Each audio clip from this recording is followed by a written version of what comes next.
अस्सलामुअलैकुम GSC, welcome to my online class. आज का हमारा टॉपिक है conical pendulum from chapter 2 particle dynamics.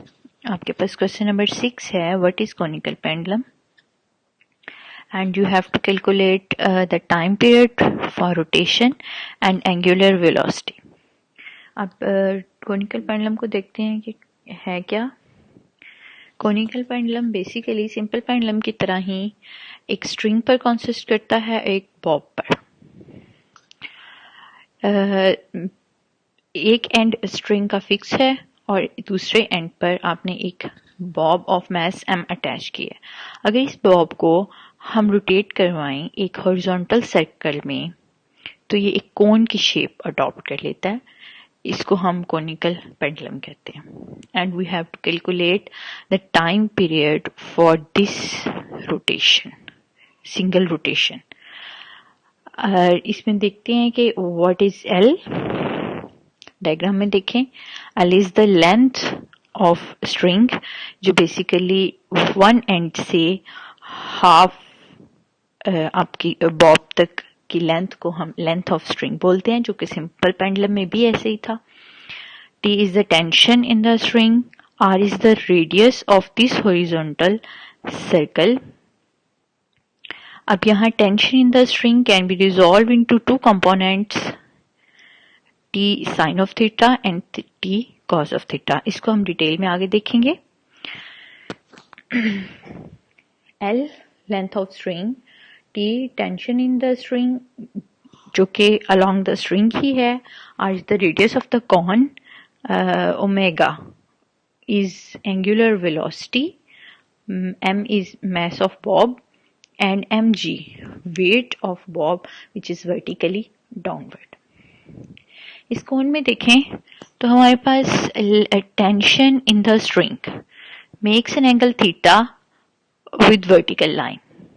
अगर हम ये वर्टिकल एक्सिस लें या वर्टिकल लाइन लें तो tension is along the string, तो ये एंगल थीटा बना रहा है। इस टेंशन को हम यहाँ दो कंपोनेंट्स में रिजॉल्व करेंगे। जैसे नॉर्मली हम एक वेक्टर को टू कंपोनेंट्स में रिजॉल्व करते हैं। These components are called rectangular components.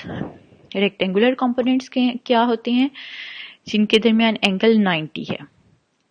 यानी इस टेंशन को हम दो कंपोनेंट्स में डिसॉल्व कर रहे हैं, T cos of theta along axis and T sine of theta along radius. This is T sine of theta which is along radius and this is T cos of theta. अब यहाँ total two forces थी, tension in the string and mg। mg is vertically downward, इसको resolve करने की जरूरत नहीं है। ये एक एंगल थीटा बना रहा था वर्टिकल लाइन के साथ, तो इसको हमने जो कि टेंशन है इसको हमने टू कंपोनेंट्स में रिजॉल्व कर दिया। One component is along vertical and other component is along horizontal. अब दो फोर्सेस तीन में चेंज हो गई हैं, T sine of theta, T cos of theta and mg। इधर देखें, ये टेंशन इन द स्ट्रिंग थी, ये थीटा बना रही है वर्टिकल लाइन के साथ, तो this component is T cos of theta and this component is T sine of theta. इसको हम अगर इक्वल वेक्टर का कॉन्सेप्ट यूज करते हुए यहां ले आए तो this is along the radius, T sine of theta is along radius. दोबारा देखें इसको, दो फोर्स टू डायमेंशंस में देखें तो दो फोर्सेस वर्टिकल है और एक अलोंग हॉरिजॉन्टल है। जो वर्टिकल फोर्सेस हैं that is T cos of theta and mg weight downward. T cos of theta is balanced by weight mg, एक वर्टिकली अपवर्ड है, एक वर्टिकली डाउनवर्ड है। तीसरा कंपोनेंट है आपके पास T sine of theta which is along the radius, और ये अकलौता कंपोनेंट है जो कि बॉब को एक कोन में रोटेट करा रहा है। यानी this is the force required to rotate the bob in a circle, ऐसी फोर्स को हम सेंट्रीपिटल फोर्स कहते हैं। वो फोर्स जो किसी बॉडी को सर्कल में रोटेट कराती है उसको हम सेंट्रीपिटल फोर्स कहते हैं। यानी ये कंपोनेंट रिस्पॉन्सिबल है रोटेशन का। तो T sine of theta is equal to that force which is responsible for rotation. तो mv square by r is centripetal force. T sin of theta is equal to mv square by r. r is the radius, v is the velocity. Equation number 2 ये है जो हमने एक horizontal forces को balance करके लिया और equation number 1 vertical forces को बैलेंस करके लिया हमने। दोनों इक्वेशंस को डिवाइड करें तो लेफ्ट हैंड साइड से डिवाइड होगी, राइट हैंड साइड से डिवाइड होगी। यहाँ टी टेंशन द स्ट्रिंग दोनों साइड पे कैंसिल हो रही है और यहाँ मास ऑफ वर्क कैंसिल हो रही है। यहाँ आपके पास बाकी बचा v square divided by g r ऊपर से नीचे आ जाएगा। यहाँ sine theta by cos of theta is the ratio called tan theta. tan of theta is equal to v square by gr। यहाँ से हम v की वैल्यू कैलकुलेट करेंगे। v स्क्वायर ये इधर डिवाइड हो रहा है, उधर जाके मल्टीप्लाई होगा। We have to find the value of velocity. Square root लें तो आपके पास रिक्वायर्ड वैल्यू ऑफ वेलोसिटी आ जाएगा। इक्वेशन नंबर 3 को दोबारा हम कंसीडर करेंगे। tan of theta is equal to v square by gr। tan theta किसके बराबर है? Sine of theta divided by cos of theta is equal to v square by gr। v की value जैसे कि हमें पता है v is equal to r omega. This is the relationship between angular velocity and tangential velocity. v is equal to r omega. इसकी value यहां put करेंगे और दूसरा आप L लेंथ ऑफ पेंडुलम को 2 कंपोनेंट्स में रिजॉल्व करें। यहाँ जो वर्टिकल लाइन के साथ एंगल बना रही है वो थीटा है, L लेंथ ऑफ पेंडुलम है, तो this is L cos of theta and this is L sin of theta. L sin of theta is along the radius and L cos of theta is along the vertical. Diagram में पीछे देखें तो आपके पास this is L, this is theta. तो अगर इसको हम 2 रेक्टेंगुलर कंपोनेंट्स में रिजॉल्व करें तो this vertical line and this is horizontal line. तो ये वाला कंपोनेंट आपको L cos ऑफ थीटा देगा और ये रेडियस के अलोंग आपका L sin ऑफ थीटा होगा। यानी हमने टेंशन के बाद अब लेंथ ऑफ पेंडुलम को 2 कंपोनेंट्स में रिजॉल्व किया। R is equal to L sine of theta. इस इक्वेशन में हमने 2 चीजों की वैल्यू पुट करनी है। V is equal to R omega and R is equal to L sine of theta. R omega पहले पुट किया आपने, V का स्क्वायर है तो R स्क्वायर हो जाएगा और ओमेगा स्क्वायर हो जाएगा। यानी यहाँ R रेज्ड पावर 2, एक R से डिवाइड हो जाएगा, ऊपर आपके पास सिर्फ R बचा, नीचे G and omega square.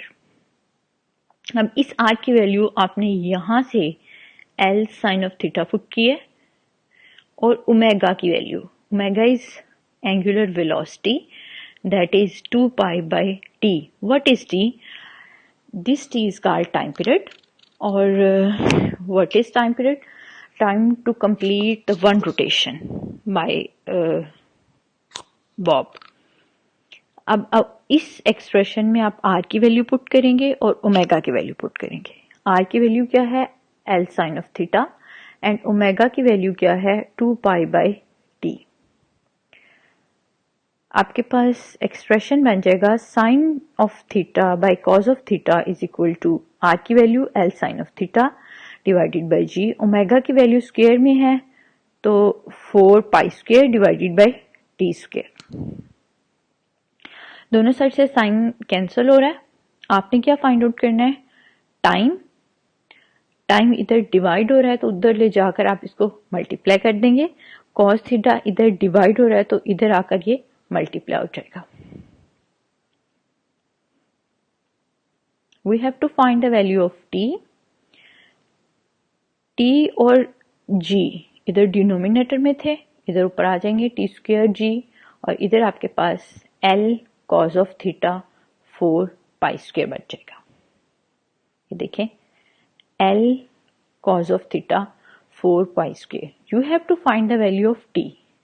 g t के साथ मल्टीप्लाई हो रहा है, इधर जाके डिवाइड होगा। स्क्वायर रूट लें दोनों साइड पे, 4 स्क्वायर 2 पाई स्क्वायर पाई बच जाएगा। Square root of L cos of theta and g. This is a required time period for the conical pendulum. Time period क्या है? The time to complete one rotation. अब देखते हैं कि time period depend किस किस चीज पर कर रहा है। 2 is constant, pi 3.14 is also constant. L, what is L? Start में हमने देखा कि length of pendulum and time period is directly proportional to length. आप कोन की लेंथ इंक्रीज कर दे, टाइम पीरियड इंक्रीज हो जाएगा। लेंथ डिक्रीज करेंगे तो टाइम पीरियड भी डिक्रीज हो जाएगा। थर्ड है आपके पास g. Value of g is constant. अगर आप कोनिकल पेंडुलम को परफॉर्म कर रहे हैं सरफेस ऑफ अर्थ पे तो जी भी कांस्टेंट है, दैट इज 9.8 मीटर पर सेकेंड स्क्वायर। सो आपके पास एल और theta. Theta is the angle made by length with vertical. अगर आप ऊपर डायग्राम में देखें तो लेंथ को जब हमने रिजॉल्व किया था 2 कंपोनेंट्स में, तो जो कॉर्नर पे एंगल बन रहा था that is theta. Tan theta depend कर रहा है, टाइम पीरियड डिपेंड कर रहा है थीटा पर। इस एक्सप्रेशन में कहीं भी आपको मैस नजर नहीं आ रहा, यानी मैस ऑफ बॉब पे टाइम पीरियड डिपेंड नहीं करता। आप मैस इंक्रीज कर दें तो टाइम पीरियड पे कोई फर्क नहीं पड़ेगा, डिक्रीज कर दें तब भी टाइम पीरियड सेम रहेगा। Time period of conical pendulum doesn't depend upon mass. अगर आपको याद हो तो सिंपल पेंडुलम के केस में भी time period is equal to 2 pi square root of L by g था। उसमें भी time period mass of bob पे डिपेंड नहीं करता।